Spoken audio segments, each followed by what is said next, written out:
Baik, shalom Bapak Ibu, selamat pagi semua. Tentunya tetap dalam berkat-berkat Tuhan. Sepanjang minggu yang sudah berjalan, kita tahu bahwa Tuhan mengasihi kita dan Tuhan setia untuk memberkati kita. Pagi ini masih dalam tema kita yang sama di bulan ini, yaitu staying vigilant, berjaga-jaga, waspada, tetap dalam hadirat Tuhan sehingga kita bisa hidup mengalami dengan tema sepanjang minggu ini, yaitu living wisely and alertly. Ya, alert, alert. Hidup bijaksana dan waspada. Ya, kita ini kalau mau bangun pagi biasanya kita pasang alarm ya. Dan ketika alarm itu berbunyi, tang, tang, tang, tang, ada orang yang tahu bahwa saya nggak bisa lewat dari alarm ini dan jam sekian saya harus bangun, maka dia langsung bangun. Tapi ada juga yang begitu alarmnya bunyi, dia cuma matikan ataupun tunda ataupun ingatkan lagi 5 menit lagi, 10 menit lagi. Kenapa? Karena bisa saja ada yang urgensi, tetapi bisa saja ada yang tidak urgent gitu. Namun Bapak Ibu saya mau katakan bahwa kedatangan Tuhan ini adalah hal yang urgent. Bahwa Yesus segera datang itu adalah hal yang urgensi dan gak bisa ditawar-tawar. Dia segera datang. Katakan amin. Ya, itu sebabnya kita perlu living wisely and alertly. Hidup bijaksana dan waspada. Efesus pasal 5 ayat 15 berkata, karena itu perhatikanlah dengan seksama bagaimana kamu hidup. Janganlah seperti orang bebal, tetapi seperti orang arif. Nah, kata karena itu Bapak Ibu dimulai dari sebuah pernyataan-pernyataan. Itu sebabnya bisa dikatakan karena itu. Ya, kalau Bapak Ibu baca dalam Efesus pasal yang kelima, itu banyak nasihat-nasihat yang diberikan Bapak Ibu ya. Sebelumnya saya akan bacakan aja buat kita semua ya. Kenapa muncul kata karena itu? Dalam Efesus pasal yang kelima jelas dikatakan hidup sebagai anak-anak terang. Dan di ayat yang ke-15 berkata, karena itu. Kalau saya mundur ke ayat 14 dikatakan begini. Itulah sebabnya dikatakan, bangunlah hai kamu yang tidur dan bangkitlah dari antara orang mati dan Kristus akan bercahaya atas kamu. Mundur lagi ke ayat 13 dikatakan, tetapi segala sesuatu yang sudah ditelanjangi oleh terang itu menjadi nampak. Sebab semua yang nampak adalah terang. Mundur lagi ke ayat 12. Sebab menyebutkan saja pun apa yang dibuat oleh mereka di tempat-tempat yang tersembunyi telah memalukan. Mundur lagi ke ayat 12. Janganlah turut mengambil bagian dalam perbuatan-perbuatan kegelapan yang tidak berbuah apa-apa. Tetapi sebaliknya telanjangilah perbuatan-perbuatan itu. Ayat 10 dibilang lagi begini. Dan ujilah apa yang berkenan kepada Tuhan. Pak, Bu, ketika saya membaca dan merenungkan ayat-ayat ini, terlalu banyak dosa yang ada di sekeliling kita. Tapi ingat, jangan sampai dosa itu merasuki hidup kita dan masuk ke dalam keluarga kita, masuk ke dalam pekerjaan kita, anak-anak kita, apalagi pelayanan kita. Ayat yang ke-9 dibilang gini. Karena itu, karena terang hanya berbuahkan kebaikan dan keadilan dan kebenaran. Mundur lagi ke ayat 8. Memang dahulu kamu adalah kegelapan, tetapi sekarang kamu adalah terang di dalam Tuhan. Sebab itu, hiduplah sebagai anak-anak terang. Ayat 7 lagi berkata, sebab itu jangan kamu berkawan dengan mereka. Wow. Ya, hidup sebagai anak-anak terang. Jadilah penurut-penurut Allah seperti anak-anak yang kekasih dan hiduplah di dalam kasih sebagaimana Yesus Kristus telah mengasihi kamu Bapak Ibu dan telah menyerahkan dirinya untuk dipersembahkan dan korban hukuman bagi Allah. Nah, ini dia. Kenapa Tuhan bilang gini? Karena itu di ayat yang ke-15. Ayat 3 bilang gini, dalam Efesus 5 ayat 3. Tetapi percabulan dan rupa-rupa kecemaran atau keserakahan disebut saja pun jangan di antara kamu. Sebagaimana sepatutnya bagi orang-orang kudus. Pak, Bu, karena kita ini orang-orang kudus. Demikian juga perkataan kotor yang kosong atau yang sembrono. Karena hal-hal ini tidak pantas. Tetapi sebaliknya ucapkanlah syukur. Karena ingatlah baik-baik, tidak ada orang sundal, orang cemar atau orang serakah. Artinya penyembah berhala yang mendapat bagian dalam kerajaan Kristus. Semua yang namanya dosa, Bapak Ibu, tidak ada tempat dalam kerajaan Allah. Semua yang namanya perbuatan najis yang tidak kudus tidak memiliki tempat dalam kerajaan Allah. Tadi saya bacakan ulang lagi ya di ayat yang kelima. Karena ingatlah ini baik-baik. Tidak ada orang sundal, orang cemar, atau orang serakah. Artinya penyembah berhala yang mendapat bagian dalam kerajaan Allah. Dan itu juga dikatakan di ayat yang ke-15. Karena itu perhatikanlah dengan seksama bagaimana kamu hidup. Janganlah seperti orang bebal, tetapi seperti orang arif. Amin Bapak Ibu. Perhatikanlah dengan seksama. Karena terlalu banyak dosa di sekeliling kita. Tapi jangan sampai dosa itu merasuk hidup kita. Artinya Bapak Ibu, jangan buka celah untuk iblis masuk dalam kehidupanmu. Pikiranmu, hatimu, kelakuanmu, tindak tandukmu, gaya hidupmu. Ini yang seringkali membuat kita jatuh. Tapi ayo, living wisely and alertly. Nah, saya akan lanjutkan beberapa hal dan saya nggak akan lama Bapak Ibu ya pagi ini. Kita perlu mengerti hidup bijaksana dan waspada. Nah, bijaksana dalam kehidupan sehari-hari. Hidup dengan kesadaran penuh akan waktu dan keadaan di sekitar kita. Bapak Ibu perlu kita ketahui bahwa hidup kita ini nggak panjang. Ya, hidup kita ini cuma sebentar. Kita perlu mengecek keseharian kita. Karena itu dalam pelayanan di gereja kita membangunkan Bapak Ibu pagi-pagi jam 5 pagi. Supaya apa? Supaya Bapak Ibu bisa bijaksana menggunakan waktumu sepanjang hari. Pak, Bu, orang yang bangunnya siang, waktunya pendek. Ya namanya bangunnya juga udah siang. Makanya waktunya jadi pendek. Tapi orang yang bangun menyongsong fajar, ya sebelum matahari terbit dia udah bangun, maka dia memiliki waktu yang panjang. Dia memiliki waktu yang banyak untuk apa? Untuk bijaksana, untuk menjadi berkat Bapak Ibu. Nah, hidup dengan kesadaran penuh bahwa waktu kita ini nggak panjang. Semua manusia dikasih waktu 1 kali 24 jam sehari. Nggak ada orang yang punya 1 kali 48 jam, nggak ada sehari, nggak ada. Semuanya kita dikasih sama waktunya. Tapi ada orang yang berkata nggak sempat. Tapi ada orang yang berkata bisa saya lakukan. Kenapa? Karena dia bijak menggunakan waktu dan melihat keadaan di sekitarnya. Ingat Bapak Ibu bahwa iblis itu seperti singa yang mengaum-ngaum. Mau menerkam semua yang bisa ditelannya. Makanya Alkitab tadi bilang sama kita. Bahwa di sekeliling kita ini penuh dengan dosa. Banyak orang yang mau menghancurkan, meruntuhkan iman kita. Banyak orang yang sedang dipakai iblis untuk merusak imanmu Bapak Ibu. Tapi kalau engkau bijaksana dalam kehidupan sehari-hari, hidup dengan kesadaran penuh akan waktu dan keadaan di sekitarmu, maka kamu bisa bertahan. Nah itu sebabnya bijaksana dan waspada dalam kehidupanmu sehari-hari. Ya, bangun pagi-pagi, baca firman Tuhan, berdoa, mendengarkan nasihat, kemudian apa lagi? Bekerja Bapak Ibu.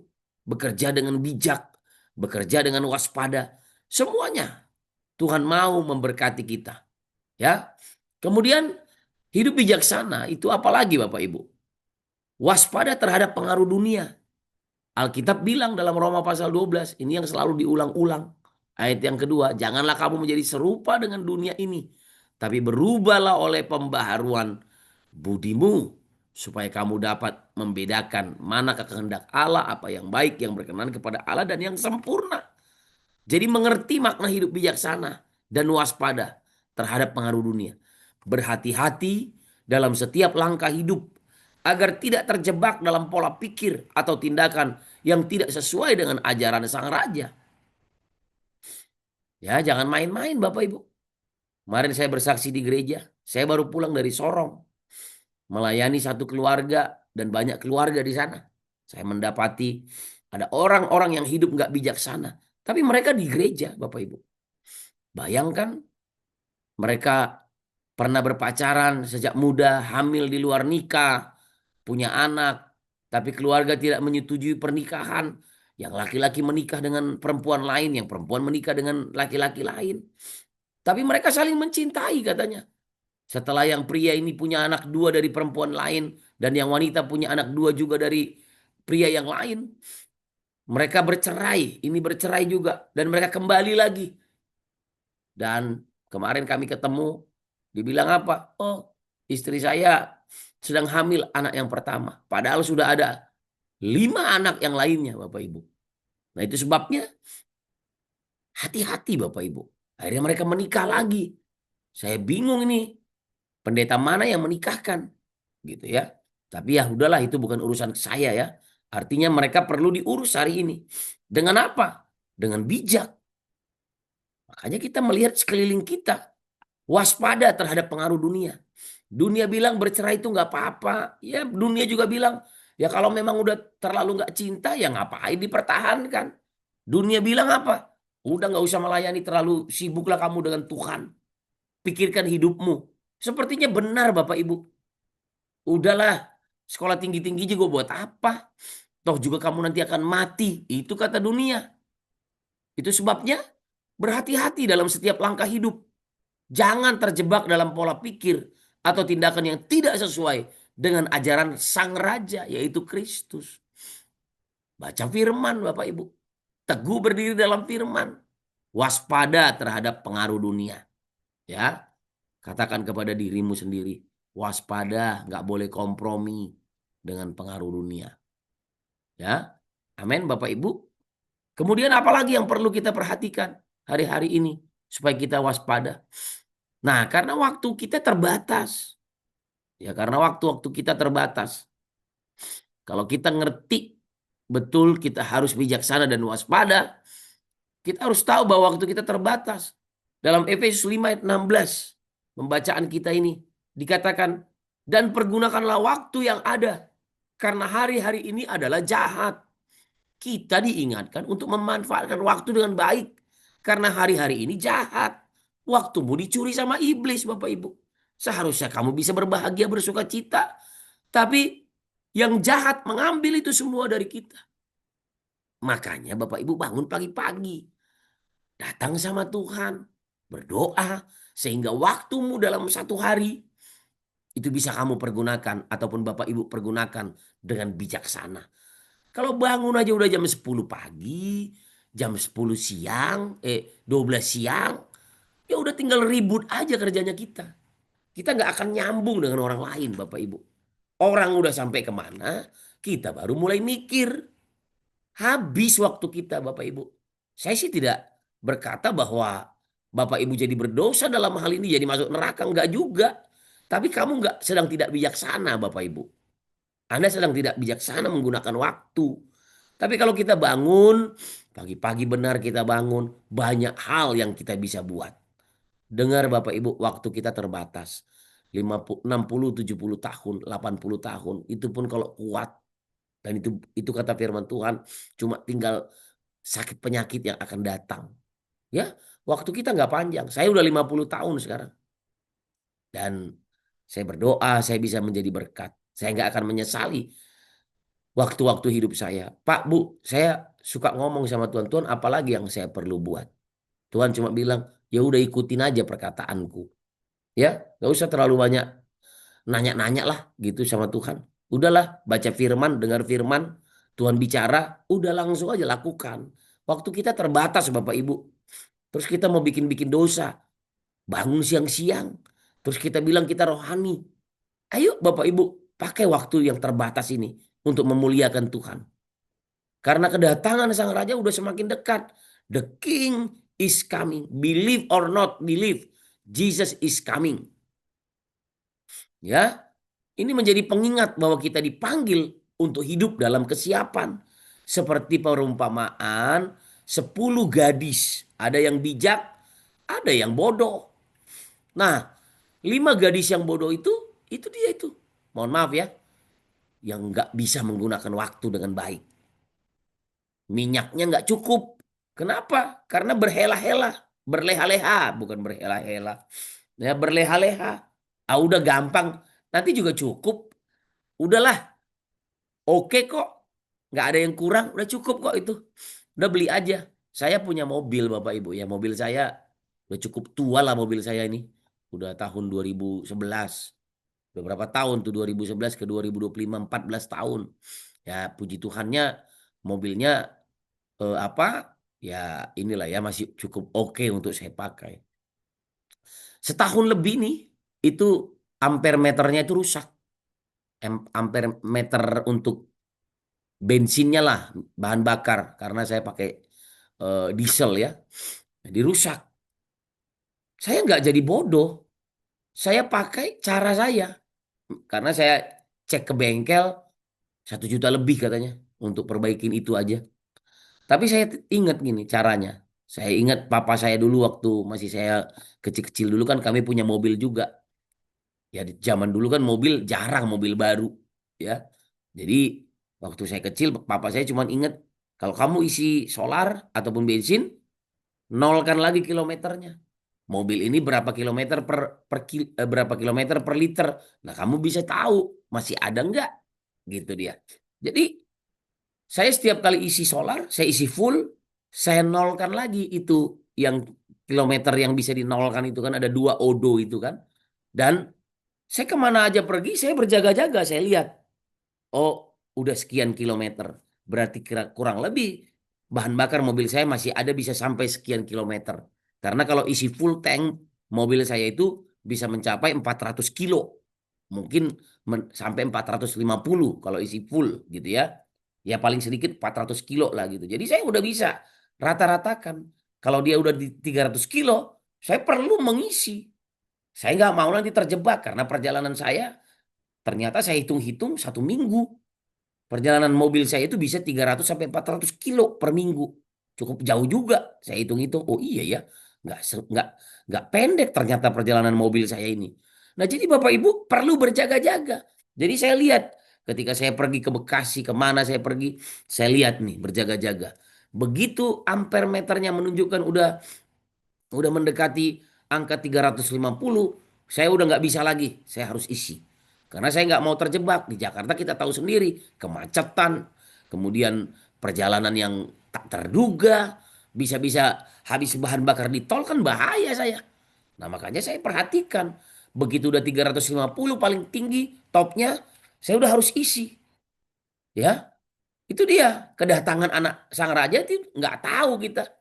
Kita juga nggak tahu kapan datang hari kita dipanggil Tuhan.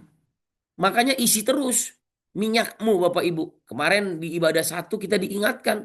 Semua kita bawa pelita. Tapi nggak semua menyiapkan minyak. Dan yang tidak menyiapkan minyak itu bodoh. Karena kedatangan pengantin pria kita nggak tahu. Dan ketika dia datang kita nggak punya minyak. Kemudian lampunya udah padam, pelitanya udah padam. Bagaimana nanti hidupmu, Bapak Ibu? Nah, jadi ayo hidup karena kedatangan anak manusia, kedatangan Yesus. The Kings, the King is coming, ya. Nah, kemudian apa lagi? Bagaimana kita bijaksana dan waspada? Karena dunia ini bukan rumah kita, Bapak Ibu. Kita ini datangnya dari sorga, benihnya dari sorga. Filipi pasal 3:20 saya bacakan buat kita semua ya. Filipi pasal 3:20 berkata demikian ya. Dikatakan dengan jelas. Karena kewarganegaraan kita adalah dalam sorga, di dalam sorga. Dan dari situ juga kita menantikan Tuhan Yesus Kristus sebagai juru selamat. Jadi kita ini warga kewarganegaraannya Yang pertama itu kewarganegaraan sorga. Dan kita hidup di Indonesia. Jadi kita ini mempunyai double ya, double kewarganegaraan. Dan ini yang dikatakan bahwa dia 21 yang akan mengubah tubuh kita yang hina ini. Kedatangan Tuhan itu nanti akan mengubah tubuh kita yang hina ini. Sehingga serupa dengan tubuhnya yang mulia. Menurut kuasanya yang dapat menaklukkan segala sesuatu kepada dirinya. Amin Bapak Ibu. Kita ini warga negara sorga. Ya. Kemudian apa? Mengisi hidup dengan pekerjaan yang membawa kemuliaan. Jangan yang membawa dosa. Saya jelaskan kemarin di gereja. Saya ini punya anak namanya Noah. Kemuliaan Noah itu adalah kemuliaan bapaknya. Kemanapun Noah pergi ketika dia ada orang yang mengenal saya dan mereka tahu. Oh ini Noah ini anaknya Pak Togap, ini anaknya Pak Pendeta, anaknya Pak Gembala. Maka Noah mendapat kemuliaan. Karena yang mulia itu yang layak mendapat penghargaan Bapak Ibu. Yang nggak mulia itu nggak layak dapat penghargaan. Yang najis, yang nggak sedap didengar, itu kemuliaannya apa? Ya penjara, kurungan, tahanan. Tapi yang mulia itu hal-hal yang manis, yang kudus, itu yang mulia. Jadi fokus pada pekerjaan yang sesuai dengan kehendak Tuhan. Jangan ada kompromi lagi. Katakan amin. Ya Bapak Ibu. Jangan ada kompromi. Efesus 5 ayat 17 tadi berkata kepada kita. Saya akan bacakan lagi ya. Efesus 5 ayat yang ke-17. Firman Tuhan berkata, dan janganlah kamu mabuk oleh anggur. Karena anggur menimbulkan hawa nafsu. Tetapi hendaklah kamu penuh dengan roh. Katakan amin Bapak Ibu. Ya, hidup bijaksana, hidup dengan bijaksana itu berarti kita penuh dengan roh, mengajarkan hidup kita memahami kehendak Allah melalui firman-Nya dan doa. Kemudian apalagi cara kita hidup bijaksana? Hidup dalam Roh Kudus, dipimpin oleh Roh Kudus.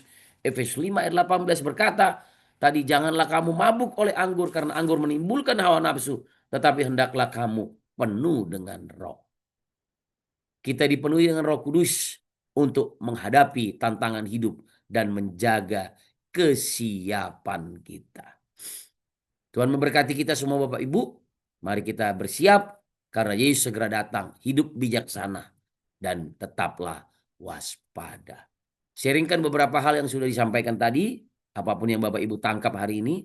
Saya tidak membuat pertanyaan ya. Mari kita berdoa. Dalam nama Tuhan Yesus, saya mengucap syukur. Kami diajar hidup bijaksana hari ini. Untuk kami bisa mengerti jalan-jalan hidup kami. Keseharian kami, waktu yang kami punya. Kami juga hidup dalam Roh Kudus, menggunakan waktu dengan baik. Diajar untuk mengisi hidup yang membawa kemuliaan. Demi nama Yesus, kita yang percaya katakan amin.